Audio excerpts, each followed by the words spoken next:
Hello बेटा, आज हम जो है लीगल स्टडीज़ का चैप्टर नंबर 4 पेज नंबर 115 से करेंगे राइट टू इक्वालिटी। तो इसके अंदर हमारे जो है आर्टिकल राइट टू इक्वालिटी के अंदर आर्टिकल 14, आर्टिकल 15, आर्टिकल 16 और आर्टिकल 17 ये 4 आर्टिकल्स आते हैं। 2 आर्टिकल 18 भी आता है, पर ये जो 4 आर्टिकल है 14, 15, 16, 17 ये बोर्ड्स के पॉइंट ऑफ व्यू से बहुत इंपॉर्टेंट है। ये डायरेक्टली पूछ लेते हैं कि आर्टिकल 14 क्या है, आर्टिकल 15 क्या है, आर्टिकल 16 क्या है, आर्टिकल 17 क्या है, मैच द फॉलोइंग करो। या ये आपको पूरा आर्टिकल एक्सप्लेन पूछ लेंगे कर देंगे और पूछेंगे कौन सा आर्टिकल है, ये आर्टिकल नंबर बताओ। तो इस तरह से आपको आ सकता है। सबसे पहले हम आर्टिकल 14 करते हैं, right to equality, equality principle. तो आर्टिकल 14 जो है 2 चीज़ें कहता है। Article 14 says equality before law and equal protection of law. अब इन दोनों का मतलब क्या है? इक्वालिटी ऑफ बिफोर लॉ कहता है कि हर कोई कानून की नज़रों में इक्वल है, चाहे आप हो, मैं हूँ, आदमी है, औरत है, जेंडर कुछ भी हो, कुछ भी कास्ट हो, कुछ भी रिलीजन हो, doesn't matter, everybody will be treated equally. अगर आपने मर्डर किया और मैंने मर्डर किया, सेम पनिशमेंट होगी। इससे कोई फर्क नहीं पड़ता कि आप करोड़पति हैं या रोडपति हैं। इवन देन सेकेंड चीज, इक्वल प्रोटेक्शन ऑफ लॉ। आपके फंडामेंटल राइट्स को भी उतनी ही वैल्यू मिलेगी जितनी मेरे फंडामेंटल राइट्स को वैल्यू मिल रही है। तो equality before law and equal protection of law दोनों चीजें होती हैं। So everyone will be treated equally without consideration of their rank, status और अदर बैकग्राउंड। एक चीज बट ये और कहता है जो बोर्ड्स के पॉइंट ऑफ व्यू से बहुत इंपॉर्टेंट है, the principle of equality means the uniform law can not be applied to all equally as some may not be similarly placed as other। कुछ लोग जो होते हैं, अगर वो जैसे कि जनरल कोटा वाले हैं उनके लिए एक रूल, एससी हैं उनके लिए एक रूल, एसटी हैं एक रूल, अगर कोई फिजिकली चैलेंज्ड है उसके लिए एक रूल, उसके लिए एक अलग रूल। ऐसा क्यों होता है? क्योंकि इक्वल्स आर ट्रीटेड इक्वली। अगर एक एससी है तो सारे ही एससी हैं उस ग्रुप के अंदर, एससी ग्रुप के अंदर, तो उनके लिए एक कानून आ दिया, उस कानून के अंदर वो सबके इक्वल ट्रीटमेंट मिलेगा। अगर कोई फिजिकली चैलेंज्ड है तो उस ग्रुप के अंदर, फिजिकली चैलेंज वाले ग्रुप के अंदर सारे ही फिजिकली चैलेंज हैं, तो वहाँ पे वो सारे इक्वल हो जाते हैं, उनके लिए एक लॉ बन जाएगा। तो हर कोई जो अलग अलग ग्रुप में बटा हुआ है, अलग अलग किसी सिमिलैरिटी की वजह से बटा हुआ है, उनके लिए अलग अलग लॉ होंगे। Equals are treated equally and different are treated differently. तो इसके अंदर एक एक्सेप्शन दिया हुआ है जहाँ पे इक्वालिटी नहीं है फिर भी वो एक्सेप्टेबल डिफरेंस है। जैसे कि जहाँ पे लड़कियों की शादी उम्र की शादियों की उम्र 18 साल है और लड़कों को अलाउड है शादी करना 21 साल की एज के बाद। तो लड़कियों को 18 साल की एज में ही अलाउड कर देते हैं और लड़कों को 21 साल में अलाउ करते हैं। ये है तो अनइक्वल ट्रीटमेंट है, बट स्टिल ये अलाउड है इंडिया में। तो अगर आपको पेपर में क्वेश्चन आ जाए कि एज के बेसिस पे इनइक्वालिटी हो रही है लड़के और लड़की के अंदर, तो क्या ये एक्सेप्टेबल है? तो हम कहेंगे हाँ, शादी के मामले में ये एक्सेप्टेबल है। बट वहीं पे एक लड़के और लड़की को मना इसलिए किया जा रहा है कि एक का हिंदू है और एक मुसलमान है, और इस बेसिस पे, धर्म के बेसिस पे आप मना कर रहे हो कि आप शादी नहीं कर सकते, तो दैट इज अनएक्सेप्टेबल। ये इनइक्वालिटी अनएक्सेप्टेबल है, इसके लिए आपको क्राइम माना जाएगा। ये बोर्ड में आ चुका है, बच्चे की एज भी शादी की और एक जो है आपका बच्चे का जेंडर शादी का, ये दोनों बहुत डिफरेंट है। एज के बेसिस पे अगर आप मना कर रहे हो शादी से कि वो आप माइनर हो तो अलाउड है, बट अगर आप धर्म के बेसिस पे मना कर रहे हो कि आपको शादी नहीं करने देंगे तो ये अलाउड नहीं है, उसकी शादी हो सकती है। फिर आता है आर्टिकल 15 जिसके ऊपर मूवी भी बनी थी। अगेन ये नॉन डिस्क्रिमिनेशन को फॉलो करता है। इसमें है कि पब्लिक प्लेसेस में आप किसी भी इंसान को मना नहीं कर सकते कि तू एससी है, एसटी है, ओबीसी है, विमेन है, इसलिए हम तेरे को एंट्री नहीं देंगे, आप ऐसा नहीं कर सकते। So you cannot restrict any person from entering any public place, restaurant, hotel, public places of resort, etc. कोई entertainment hall है या कुछ है, आप मना नहीं कर सकते जस्ट बिकॉज कोई इंसान किसी धर्म से बिलोंग या किसी भी जात से, किसी रेस से, किसी जेंडर से बिलोंग करता है। तो article 14 equality before law and equal protection of law. Article 15 जो है वो एक्सेस टू पब्लिक प्लेसेस है, जिसमें आप पब्लिक प्लेसेस में जा सकते हो, कोई डिस्क्रिमिनेशन नहीं होगा। फिर आता है हमारा article 16 reservation and affirmative action, जिसके अंदर रिजर्वेशन की बात करी गई और ये आर्टिकल 14 के रिलेशनशिप में है। तो आप किसी को आर्टिकल 15 के अंडर किसी को भी आप डिस्क्रिमिनेट नहीं कर सकते on the basis of religion, race, caste, sex etcetera. आप किसी पब्लिक प्लेस में, शॉप में, बेदिंग घाट पे, टैंक के पास, पब्लिक रिजॉर्ट में मूवी देखने के लिए किसी को मना नहीं कर सकते। तो आर्टिकल 15 भी याद रखना है कि आर्टिकल 15 क्या चीज है। तो आर्टिकल 14 हो गया, आर्टिकल 15 हो गया। नेक्स्ट है हमारा आर्टिकल नंबर 16। गुनगुन आप पढ़ो बच्चे। तो आप आपको ये आइडेंटिफाई रखना है इन्होंने क्या क्या वर्ड यूज करे हैं। इन्होंने schedule caste, schedule tribe use करा है, इन्होंने विमेन और ओबीसी वर्ड यूज नहीं करा है, याद रखना। आर्टिकल 16 सिर्फ एससी और एसटी के लिए है। और इनको भी क्यों दिया गया है रिजर्वेशन को, ये कहा गया है कि पुराने टाइम में इनको बहुत दबाया गया था, इनको कभी उठने का मौका नहीं मिला। जब भी इनमें से कोई पढ़ना चाहता था, कोई आगे बढ़ना चाहता था लाइफ में, तो उनको मार पीट के बहुत बुरा सलूक मिलता था, इसलिए इनको आज बढ़ाना बहुत जरूरी है। फिर आता है हमारा आर्टिकल नंबर 7। तो आर्टिकल नंबर 17 जो है वो अनटचेबिलिटी के अगेंस्ट बनाया गया है। तो इसको याद रखना, article 17 promotes untouchability, no it is against untouchability.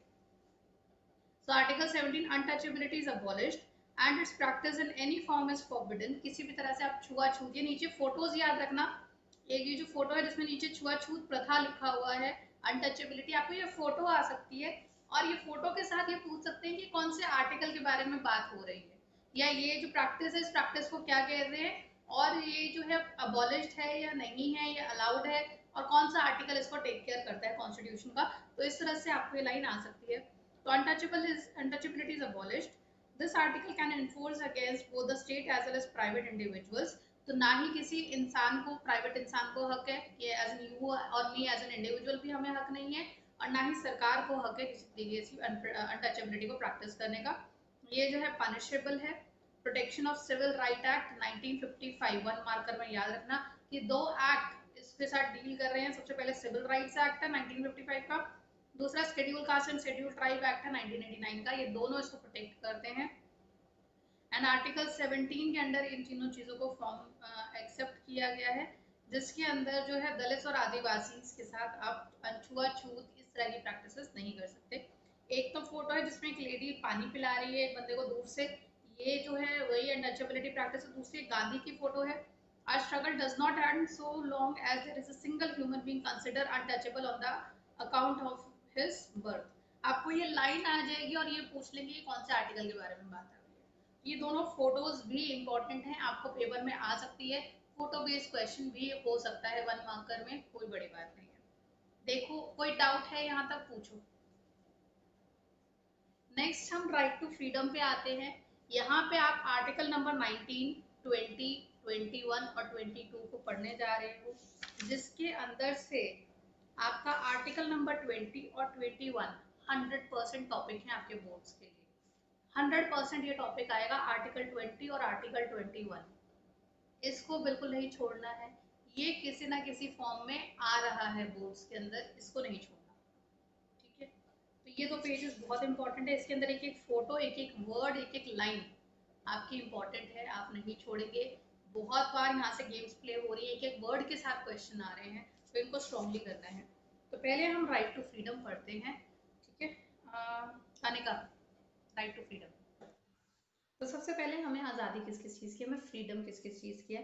हम अपनी स्पीच और एक्सप्रेशन में फ्री हैं, हम कुछ भी कह सकते हैं, अपने थॉट्स को एक्सप्रेस कर सकते हैं, हम शांति से पीसफुली असेंबल हो सकते हैं, ग्रुप्स बना सकते हैं, इकट्ठे हो सकते हैं काफ़ी मात्रा में, but without arms. Then freedom to form association, you can form your association, unions, ये सब आप बना सकते हैं। देन आप हिंदुस्तान में कहीं पे भी जा सकते हैं एक्सेप्ट जो एरियाज अलाउड नहीं है, कोई ट्राइबल एरिया हो गया, कुछ इस तरह से हो गया, नेक्सलाइट एरिया हो गया, वहां पे अलाउड नहीं, otherwise you are allowed. Then आप हिंदुस्तान के किसी भी कोने में रह सकते हैं, एक्सेप्शन है इसकी भी कि सर्टेन एरियाज में नहीं रह सकते, again the naxalite area and all. Then freedom to profess any relation profession, so you can practice any profession or occupation according to your needs, but it has to be legal, it cannot be illegal। तो now इस freedom से ज्यादा इसकी restrictions important है। तो ये जो paragraph है रीजनेबल रिस्ट्रिक्शंस, ये बहुत इंपॉर्टेंट है। सबसे पहले ये जो हमने पहले फ्रीडम पढ़ी है आर्टिकल 19 के अंदर आती है, आर्टिकल 18 आप लोगों को नहीं है, वैसे आर्टिकल 18 लिख लो कहीं पर भी, अबॉलिशन ऑफ टाइटल्स, आप कहीं पे भी छोटा सा लिख लीजिएगा, article 18 is abolition of titles, कि आप अपने नाम के साथ श्री श्री श्री, ठीक है, देवों के देव महादेव इस तरह से नहीं लगा सकते, एक्सेप्ट फॉर मिलिट्री फील्ड और एकेडमिक फील्ड। अगर आपने किसी चीज में डॉक्टरेट हासिल करा है, कोई क्वालिफिकेशन बहुत अच्छी हासिल करी है, तो आप अपने नाम के साथ डॉक्टर वगैरह लगा लो, या आप आर्मी नेवी डिफेंस के रहे हो तो लेफ्टिनेंट कॉलोनल मेजर ये सब आप लगा सकते हो, इसके अलावा आप कोई टाइटल नहीं लगा सकते, ये आर्टिकल नंबर 18 कहता है, ठीक है। सकते हैं, वो कर सकते हैं, कर सकते हैं।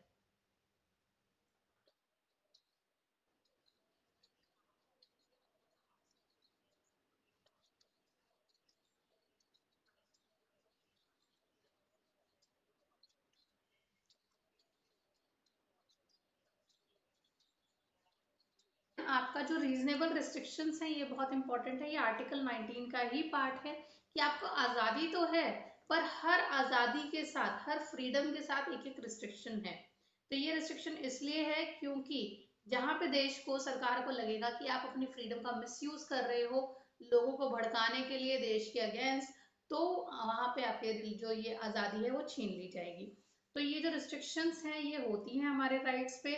स्टेट रीजनेबली लिमिट कर सकती है या आपके हकों को ले सकती है in the case of emergency, या अपने देश को प्रोटेक्ट करने के लिए, सॉवरेनिटी को बनाए रखने के लिए, अपने देश की सिक्योरिटी के लिए, दूसरे देशों के साथ से अच्छा रिलेशन मेंटेन करने के लिए, डिसेंसी मेंटेन करने के लिए, पब्लिक ऑर्डर शांति मेंटेन करने के लिए, या फिर जो है डिफेमेशन ना करें आप देश का, लोगों को भड़काएं ना।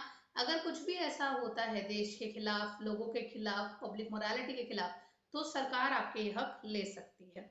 फॉर एग्जाम्पल, आप ऐसी कोई स्पीच नहीं दे सकते जिसमें लोग भड़के। एक स्पीच थी, भारत तेरे टुकड़े होंगे, कुछ इस तरह से था। तो जो कन्हैया कुमार केस के अंदर हुआ था, जेएनयू के अंदर, Kanhaiya Kumar was a guy, and उसके अंदर वो स्पीच दे रहे थे, देयर वाज अ टेररिस्ट जिसने पार्लियामेंट पर अटैक कर दिया था, और ये उसकी जय जयकार कर रहे थे और बोल रहे थे भारत तेरे टुकड़े होंगे, काइंड ऑफ थिंग। तो ये बहुत इंसाइटिंग स्पीच थी। तो इनके ऊपर जो था वो केस चला था, सेडेशन का केस चला था, एंड सेडिशन का केस चला था, नॉट सेडेशन, सेडिशन का केस चला था कि आप देश के अगेंस्ट कुछ बोल रहे हो। एंड ये सब चीजें जो है रीजनेबल रिस्ट्रिक्शन लग गई कि आप अपना फ्रीडम ऑफ स्पीच देश के अगेंस्ट, लोगों को भड़काने के लिए कभी यूज नहीं कर सकते। नेक्स्ट आपका ये बॉक्स है, ये बॉक्स इंपॉर्टेंट है। एक तरफ आपकी आजादी दी हुई है और उन्हीं के ऊपर रीजनेबल रिस्ट्रिक्शन दी हुई है। अब आपको पेपर में कैसे क्वेश्चन आए, तो आपको पेपर में ये जो बॉक्स है वो किस तरह से आएगा, आपको एक फ्रीडम दे दी जाएगी, जैसे freedom of speech and expression दे दिया, या फ्रीडम टू फॉर्म एसोसिएशन दे दिया, और साथ में लिख देंगे on what grounds this restriction या this freedom can be restricted, और आपको 4 ऑप्शन दे देंगे। तो आपको साइड में देखना है कि उसकी कौन कौन सी ऑप्शन दी हुई है, कौन सी ऑप्शन इसमें से नहीं है।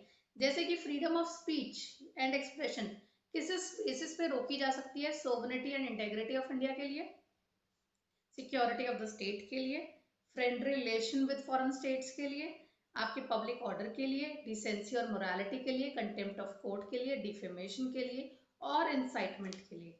अगर आपको ये 4 वर्ड्स दे दिए, इनमें से कोई भी 4 आपको सेंटेंसेस दे दिए ABCD करके, तो आप बोलोगे हाँ ऑल आर करेक्ट, फिर कोई प्रॉब्लम नहीं है। बट वहीं पे कोई और इसके अलावा कोई एक्स्ट्रा वर्ड दे दिया या कुछ दे दिया जो इसके अंदर से, बॉक्स के अंदर से नहीं है, तो आपको वो ऑड वन आउट करना है। पेपर में 1 मार्कर की तरह ये आया हुआ है, ठीक है। तो similarly freedom to assemble peacefully without arms के ऊपर सिर्फ एक रिस्ट्रिक्शन है, sovereignty and integrity of India, ठीक है। Sovereignty and integrity of India आपको याद करना है, और पब्लिक ऑर्डर, इसलिए आप नहीं कर सकते। अगर उद्देश्य को ऐसा लगता है कि आप देश की खतरे में डाल रहे हैं या फिर आप लोगों की शांति भंग करने वाले हैं अपने आसपास, तो आपको जो है पीसफुली असेंबल होने का हक भी छीन लिया जाएगा।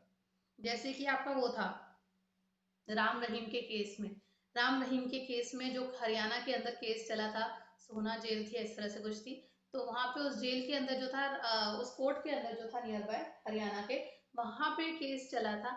एंड वहां पे पुलिस को एंड गवर्नमेंट को डर था कि लोग जो है इंसाइट होके, इकट्ठे होके खूब दंगा कर सकते हैं, तो वहां पे राइट टू असेंबल पीसफुली छीन लिया गया था उस दिन के लिए, अगले 2 दिनों के लिए, कि आप 4 से ज्यादा लोग इकट्ठे हो ही नहीं सकते हो कहीं पे, बिकॉज पब्लिक ऑर्डर की बात आ गई थी और देश की सोवरेनिटी की बात आ गई थी कि यहाँ पे बहुत दंगे हो सकते हैं। Then right to form association, again sovereignty and integrity of India and public order and morality, ये इसके रीजन है जिसके बेसिस पे आपको मना करा जा सकता है। Right to move freely throughout the territory of India and freedom to reside and settle in any part of India, दोनों के लिए एक ही रिस्ट्रिक्शन है, पब्लिक और जनरल पब्लिक के इंटरेस्ट के लिए, protection of the interest of schedule tribe, अगर आप ऐसे एरिया में जाके रहना चाह रहे हैं जहाँ पे शेड्यूल ट्राइब्स ऑलरेडी रहते हैं और आपके रहने से उनको प्रॉब्लम होती है, तो आपको हटाया जाएगा, उनको नहीं। Then freedom to protect practice any profession, इसका है public order, general public. Then state prescribe professional और टेक्निकल क्वालिफिकेशन आपकी उतनी होनी चाहिए, अगर आपकी उतनी क्वालिफिकेशन नहीं है और आप वो बिजनेस स्टार्ट कर रहे हो या प्रोफेशन स्टार्ट कर रहे हो, जैसे कि आपकी लॉयर बनने के लिए सर्टन प्रोफेशन सर्टन क्वालिफिकेशन चाहिए, डॉक्टर बनने के लिए सर्टन क्वालिफिकेशन चाहिए, और आपकी वो क्वालिफिकेशन नहीं है और आपने अपना प्रोफेशन स्टार्ट कर दिया, आपके ऊपर केस हो जाएगा। आपका बिजनेस ये वगैरह जो है ये सब के लिए क्लियरली डिफाइंड होता है कि ये चीजें होनी चाहिए। देन नेक्स्ट पेज पे हम आते हैं। However at times supreme court can invalidate states restrictions if it finds them to be unreasonable. कई बार ऐसा होता है कि स्टेट ने, सरकार ने, जो करंट सरकार होती है उसने जो है बहुत ही उल्टी सीधी रोक टोक लगा रखी थी, जैसे इंदिरा गांधी एरा के अंदर हुई, उसने इमरजेंसी बार बार बिना बात के लगा दी थी। तो सुप्रीम कोर्ट ने वहां पे इंटरवीन किया कि स्टेट अनरीजनेबली ही बिना बात के रिस्ट्रिक्शंस लगाई जा रही है। तो अगर आपकी रिस्ट्रिक्शंस आपके ऊपर लगाई हुई है सरकार ने और सुप्रीम कोर्ट को ये महसूस होता है कि अनरीजनेबल है, रीजनेबल नहीं है, तो ये रिस्ट्रिक्शंस हटा दी जाएंगी, जो इंदिरा गांधी एरा के अंदर हुआ 1970s में। As an instance, state cannot put restriction as an excuse because it is unable to maintain public order. Application of aforementioned restriction on the sale of books. ये लाइन याद रखना, ये अंडरलाइन कर लो, मैं भी अंडरलाइन कर लेती हूँ, ये पेपर में आ चुका है। Restriction on the sale of book because of a few unruly protesters. Such restrictions are unreasonable and breach the right to freedom of speech and expression of the author. अगर आप कोई बुक बेच रहे हो and उस book के कुछ लोग फेवर में नहीं है कि हमें ये बुक जो है हमें पसंद नहीं है या नहीं आने देंगे, तो इसको और आप रोक देते हो, तो ये अनरीजनेबल रिस्ट्रिक्शन है। जैसे कि पद्मावती मूवी के साथ हुआ था। पद्मावती मूवी के अंदर क्या हुआ था कि एक सर्टेन ग्रुप ऑफ प्रोटेस्टर्स थे, वो खड़े हो गए एंड उन्होंने कहा हम ये मूवी नहीं आने देंगे, हम ये मूवी नहीं आने देंगे, हम इस फेवर में नहीं है, हमारी पद्मावती को गलत तरीके से दिखाया है, उसकी जो चोली है वो थोड़ी छोटी है, उसके पेट को कवर करो, एटसेट्रा एटसेट्रा, काफी कुछ आपने जो है गलत तरीके से लव सीन्स दिखा दिए, हम अपनी लव सीन्स नहीं दिखाने देंगे हमारी पद्मावती के। इस तरह से रिस्ट्रिक्शंस लगाई सर्टेन ग्रुप ने, नॉट एवरीवन। तो अगर आप सर्टेन ग्रुप किसी चीज के अगेंस्ट है, launching of book, launching of movie, और वो जो है अगर वो बैन करवाने की कोशिश करते हैं, बंद करवाने की कोशिश करते हैं, दिस इज अनरीजनेबल, ये चीजें बैन नहीं होंगी। ठीक है, that was all together another case. वहां पे जो है पद्मावती का जो डायरेक्टर था संजय लीला भंसाली, उसको ये डर था कि मैंने मूवी अगर नहीं इनके हिसाब से थोड़ी मॉडिफाई करी तो ये तो मेरी मूवी आने नहीं देंगे, तो थिएटर भी चला देंगे, तो मैं थोड़ी सी मॉडिफाई कर लेता हूँ। बट ये गलत चीज है, प्रोटेस्टर्स के बेसिस पे प्रोटेस्टर्स को जेल में जाना चाहिए। इसमें आप संजय लीला भंसाली या जो राइटर है या डायरेक्टर है उसको कुछ कम करने की जरूरत नहीं थी। ठीक है, तो आप जो है certain group if not is not favouring certain release of a movie और अ बुक और something, that is not a part of reasonable restriction, that is totally unreasonable, that is unlawful and supreme court is against it. उन लोगों के against case हो सकता है। एक बार देखो, कोई डाउट है पूछो। तो ये राइट बहुत इंटरेस्टिंग है। आर्टिकल 20 के अंदर खुद 4 राइट्स आते हैं एंड ये सारे राइट्स एक्यूज्ड के हैं जिसके अगेंस्ट केस चल रहा है। एक एक्यूज्ड और एक क्रिमिनल में फर्क होता है। हमारा सोचने का नजरिया ये है कि जो बंदा एक्यूज्ड है वो क्रिमिनल है, बट ऐसा नहीं होता। एक्यूज्ड इंसान is very different from criminal. Accused वो होता है जिसको माना जा रहा है कि इसने शायद हो सकता है क्राइम किया हो, वो दोषी नहीं है, करार नहीं हुआ है, उसके ऊपर जस्ट हमें शक है। तो आर्टिकल 20 जो है एक्यूज को काफी सारे राइट्स देता है। सबसे पहला राइट जो है, right of the person accuse of crimes are that no person can be convicted for the commission or omission of an act that does not amount to offense by any law in force at that time। इसका क्या मतलब है कि अगर certain period पे कोई चीज गैर कानूनी है और सर्टन चीज पे वो सर्टन टाइम पे वो कानूनी हो गई है, तो जिस टाइम पे वो कानूनी हो गई है उसको जो है ये नहीं कह सकते कि पहले ये गैर कानूनी थी तो हम आपको सजा दे रहे हैं इस तरह से। तो इसका तो बेस्ट एग्जांपल इन्होंने सोडोमी लॉ, आर्टिकल 377 आपका जो है पीनल राइट्स का जो है, इंडियन पीनल राइट्स में से, इंडियन पीनल का जो है बुक का, उसके अंदर से आईपीसी के अंदर से दिया है, जिसके अंदर article 377 gay rights, lesbian rights के ऊपर है। आर्टिकल 377 कहता है कि इस तरीके के जो आपके सेक्सुअल रिलेशन है between gays, lesbian, transgenders, they are not allowed. ये आर्टिकल 377 हमारा बना था। पर 2009 में ये रूलिंग आई दिल्ली हाई कोर्ट से कि इस 377 आर्टिकल को हम हटा रहे हैं। That means any person who is lesbian, gay, bisexual or transgender can have physical relation, they can have their sexual conduct as they want, कोई प्रॉब्लम नहीं है। तो 2009 से 2013 तक ये चीजें अलाउड थी, कोई प्रॉब्लम नहीं। 2013 में दोबारा से वर्डिक्ट आया कि ये चीजें अलाउड नहीं है। ठीक है, तो 2013 में दोबारा वर्डिक्ट आया, लास्ट ईयर ये वर्डिक्ट दोबारा से आया कि ये चीजें अलाउड है, इस तरह से चला। तो 2013 में इसको फिर से बोल दिया गया कि ये अलाउड नहीं है, आर्टिकल 377 वापस रूलिंग में आ गया कि कोई भी अगर सेक्सुअल रिलेशंस बनाता है गे लेस्बियन इस तरह से, तो उनको जेल में डाल दिया जाएगा। तो 2009 से 2013 तक देवर अलाउड टू हैव रिलेशंस।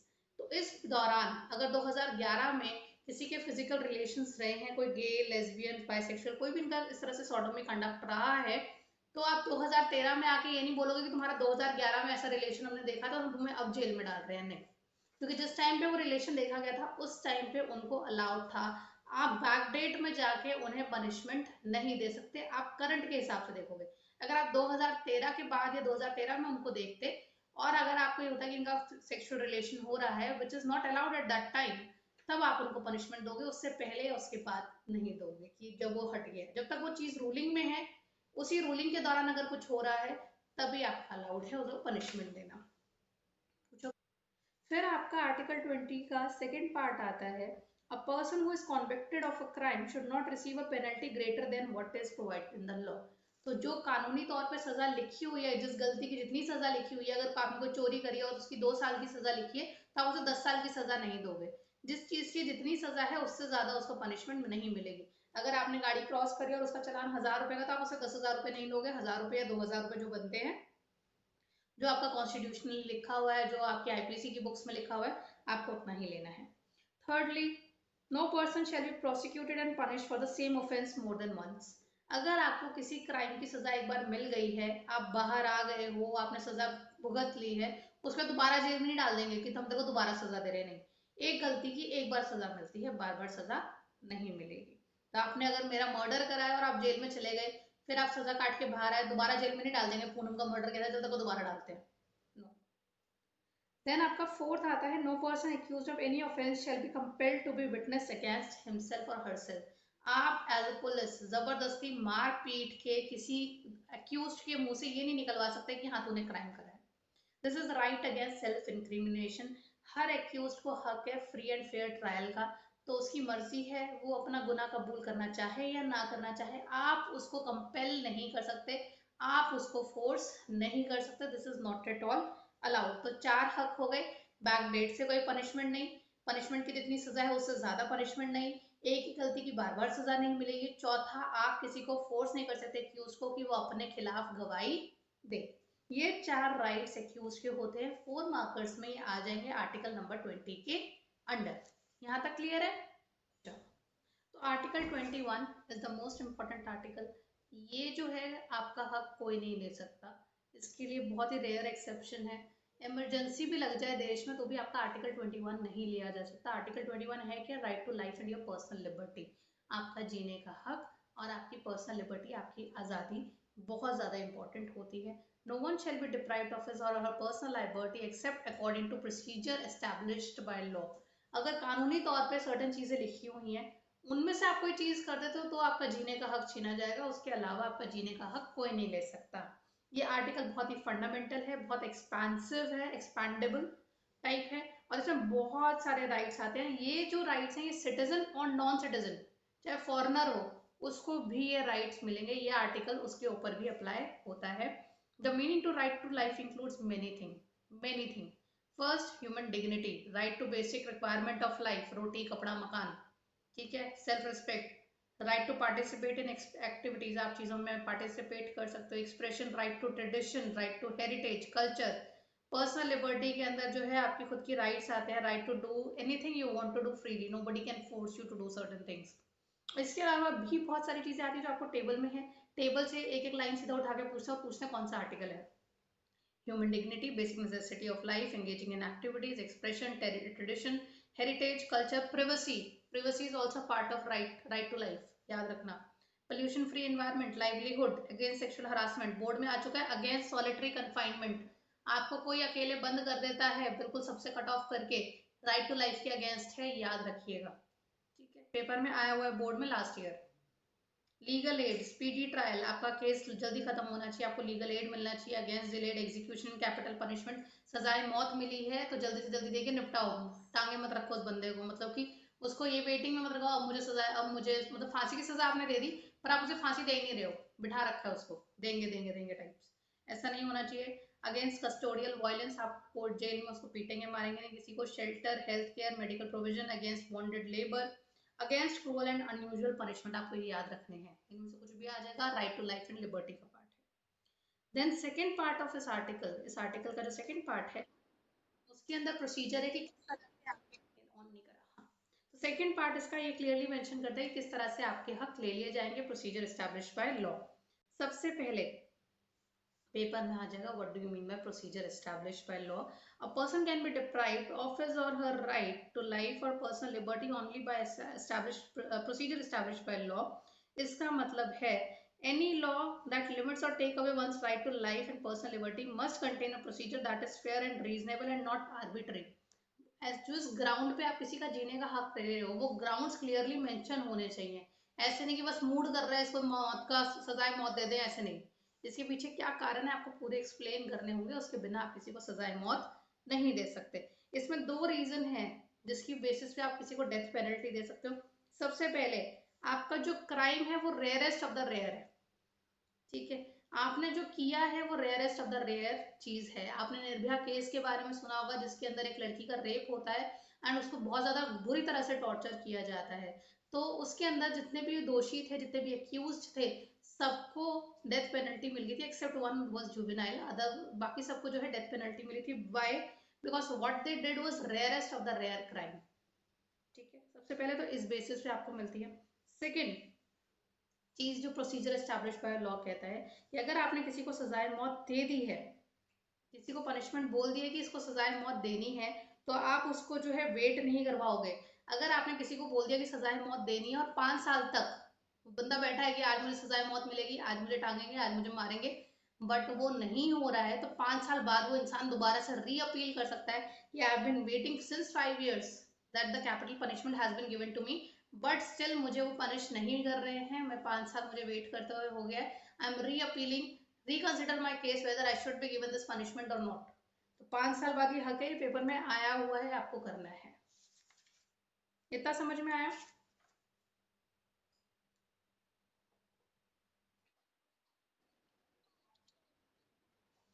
तुम्हें कोर्ट ने सजा दे दी, तुम अजमत का साहब हो, कोर्ट ने बोल दिया इसने जो है टाटा होटल के अंदर, ताज होटल के अंदर गोलियां चलाई थी, जाके बहुत लोगों को मारा था। What he did was the rarest of the rare crime, इसको सजाए मौत मिलेगी इस तारीख को, या इसको सजाए मौत मिलेगी, डेट अभी हम डिसाइड कर देंगे, या इस तारीख को भी मिलेगी, लेट्स सपोज। अब वो वेट कर रहा है, आज मेरा हैंगिंग डे है, कल मेरा हैंगिंग डे है, कोई मेरा हैंगिंग डे, जैसे उसके साथ हुआ भी था कि डेथ को हैंगिंग डे तो उसका दे दिया पर डेथमैन ही नहीं है, हैंगमैन नहीं है, सॉरी डेथमैन कह रही हूँ, हैंगमैन नहीं है, ठीक है। तो उसकी जो सजाए फांसी की थी, सजाए मौत भी थी, वो भी डिले होती जा रही थी, मिल गई थी उसको सजा, पर वो वेट कर रहा है आज मिलेगी कल मिलेगी। तो अगर उसका ऐसे वेट करते करते 5 साल निकल जाते तो वो दोबारा से उसे हक था री अपील करने का कि मुझे छोड़ दो। ये होता है 5 साल वाला फंड।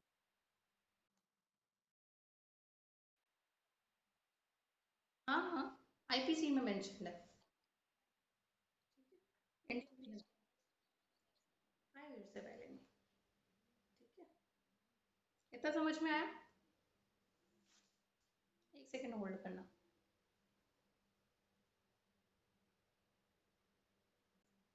चलो आज के लिए फिर इतना है, बाकी फिर हम मंडे करते हैं, ठीक है।